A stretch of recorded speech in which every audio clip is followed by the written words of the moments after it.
Significant figures क्यों पढ़ते हैं, मतलब क्या इसकी सिग्निफिकेंस है, सिग्निफिकेंट फिगर की सिग्निफिकेंस क्या है। तो बेटा सिग्निफिकेंट फिगर की सिग्निफिकेंस है कि वो जितना ज्यादा सिग्निफिकेंट फिगर होगा उतनी कम अनसर्टिनिटी होगी, ठीक है, मतलब उतना ज्यादा हम एक्यूरेट आंसर की तरफ बढ़ेंगे, उतना ज्यादा प्रिसाइज आंसर हमारा होगा। तो अगर सिग्निफिकेंट फिगर हमारा क्या है, significant, if significant figures, more significant figure means is directly proportional to accuracy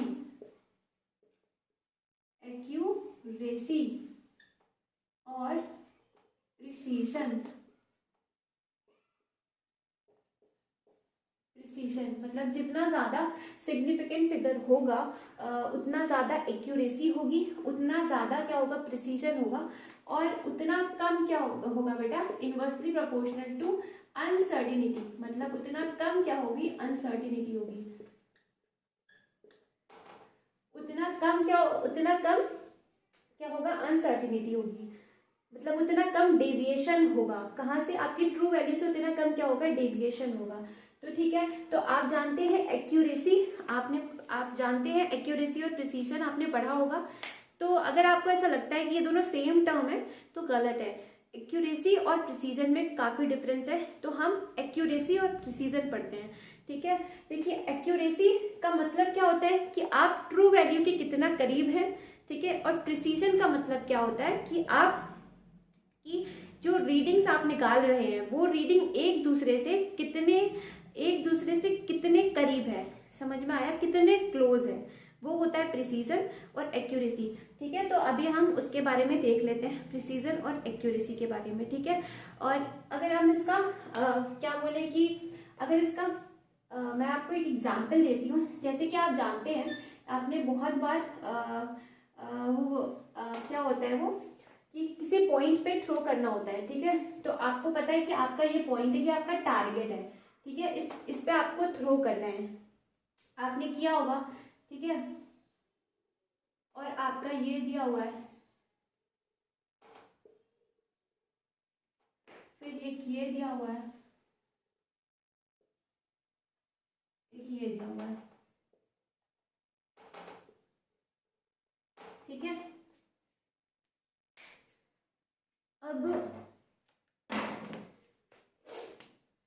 अब ये देखिए, अब मैं टारगेट में मतलब क्या कर रही हूँ, मैं थ्रो कर रही हूँ, ये आपका टारगेट है, ये जो है आपका वो टारगेट है, ठीक है, और मुझे इस पे क्या करना है, इसी पे मुझे क्या करना है, थ्रो करना है। तो मैंने पहला थ्रो किया तो मेरा क्या आया, मेरा यहाँ पे आया, ठीक है, मैं यहाँ पे नहीं लगा पाई, मेरा यहाँ पे आया, दूसरी बार किया तो मेरा यहाँ पे आया, ठीक है, तीसरी बार किया तो मेरा यहाँ पे आया, समझ रहे हैं, मतलब मेरा थ्रो जो है वो यहाँ पे लग रहा है, यहाँ पे लग रहा है, यहाँ पे लग रहा है, और टारगेट तो ये है मेरा।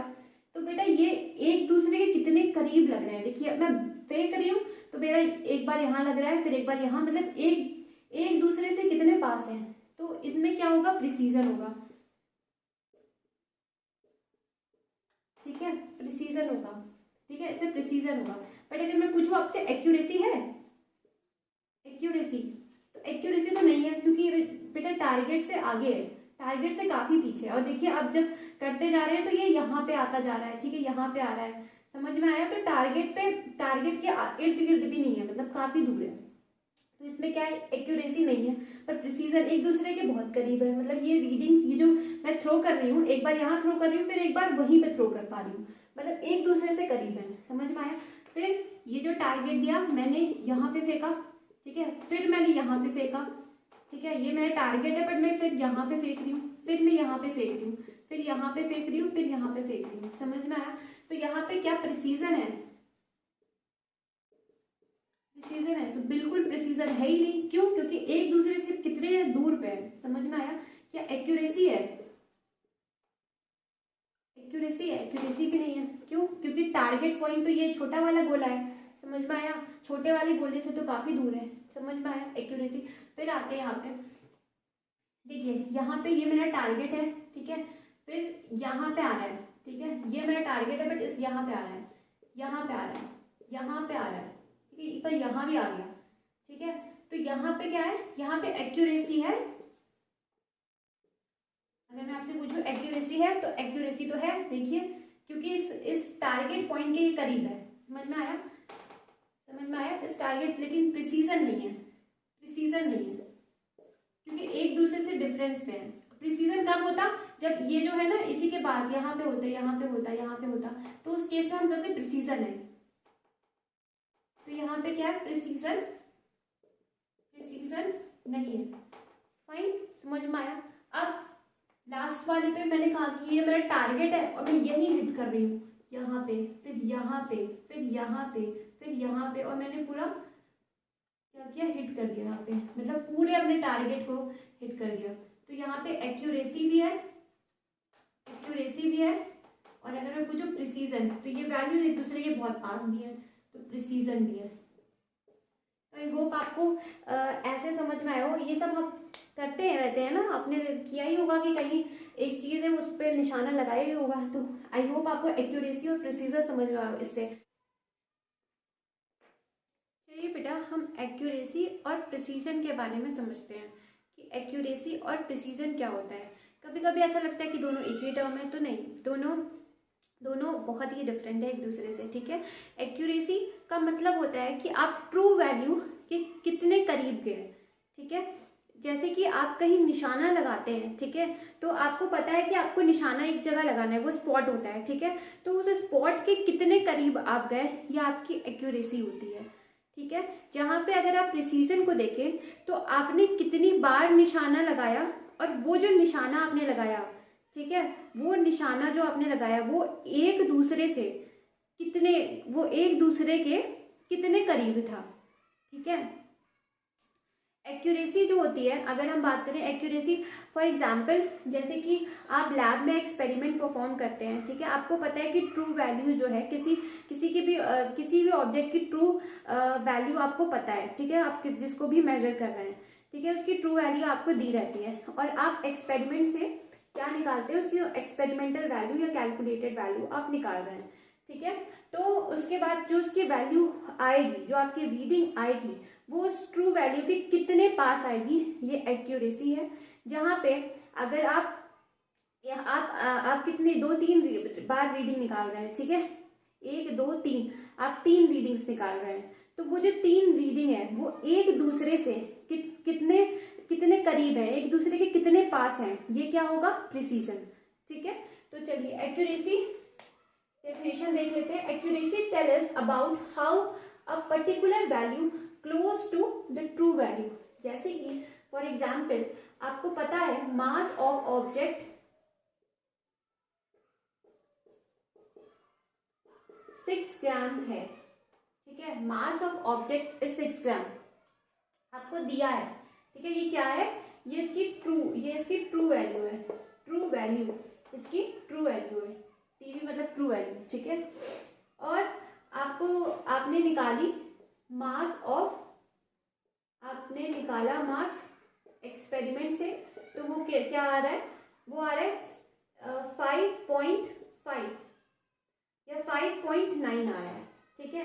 फिर दोबारा निकाला आपने तो 5.5 ही आया, ठीक है, या 5.8 लिख दीजिए इसे, ओके। आपने एक बार रीडिंग निकाली तो आपकी पहली रीडिंग आई 5.8, और आपने दूसरी रीडिंग निकाली, क्या है, रीडिंग 1, मतलब आप एक्सपेरिमेंट कर रहे हैं और आपकी रीडिंग पहली आ रही है 5.8, दूसरी रीडिंग आ रही है आपकी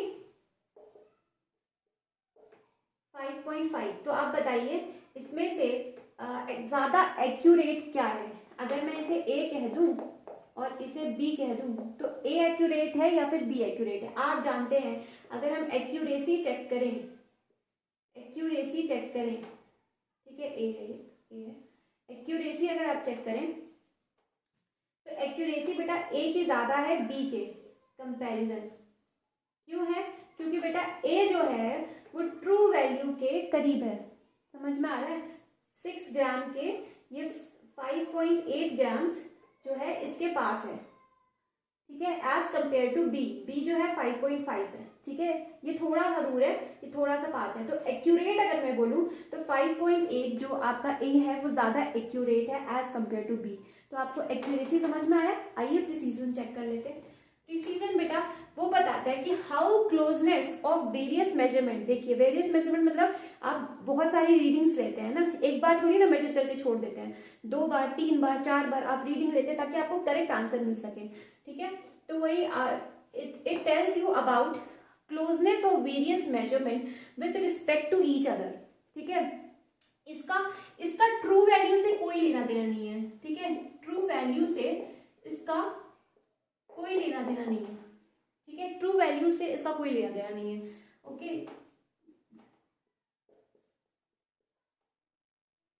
ठीक है, इसका ट्रू वैल्यू से कोई लेना देना नहीं है। ठीक है, ये क्या होगा, ये एक दूसरी जो रीडिंग आ रही है आपकी, ठीक है, आपकी पहली रीडिंग आई, दूसरी रीडिंग आई, तो ये जो पहली रीडिंग दूसरे रीडिंग से कितना क्लोज है, ये होता है प्रिसीजन। समझ में आया। फॉर एग्जाम्पल जैसे कि आपने रीडिंग निकाली, ठीक है, आपकी पहली रीडिंग आ रही है, रीडिंग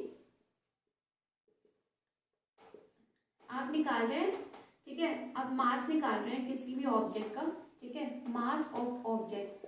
ठीक है, फॉर एग्जाम्पल यही ले लेते हैं। ठीक है, आपका जो ट्रू वैल्यू सेंसेस को मतलब नहीं है, लेकिन आपका ट्रू वैल्यू है 6 ग्राम। ठीक है, आपने निकाला मास ऑफ ऑब्जेक्ट। ठीक है, एक्सपेरिमेंट कर रहे थे आप, और आपने रीडिंग निकाली, तो आपकी पहली रीडिंग आई कितनी, मास ऑफ ऑब्जेक्ट कितना आया, ये आया मान लीजिए 5.5। ठीक है, 5.5 ग्राम आया। फिर आपने एक और रीडिंग ली, मतलब एक बार और मेजर किया, तो क्या आया मास आपका, मास ऑफ ऑब्जेक्ट कितना आया, 5.4 आया। ठीक है, तो बेटा ये देखिए, ये जो आपका ए है, ठीक है, और ये आपका बी है, मतलब जो आपने पहली वाली रीडिंग निकाली उसे मैंने ए कह दिया, जो दूसरी वाली रीडिंग है उसे को मैंने बी कह दिया। तो जो ए और बी है एक दूसरे से कितने पास हैं। और अगर मैंने तीसरी रीडिंग निकाली, सुनिए एक और रीडिंग देते हैं, रीडिंग तो आया कुछ मास ऑफ ऑब्जेक्ट कितना आया, मास ऑफ ऑब्जेक्ट आया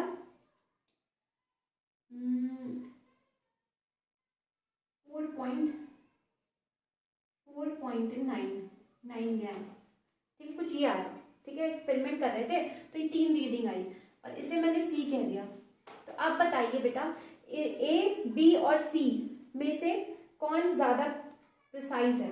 ठीक है, मतलब ए बी ज्यादा प्रिसाइज है, बी सी ज्यादा प्रिसाइज है, या फिर ए और सी ज्यादा प्रिसाइज है। तो आप देख रहे हैं बेटा कि A and B are more precise.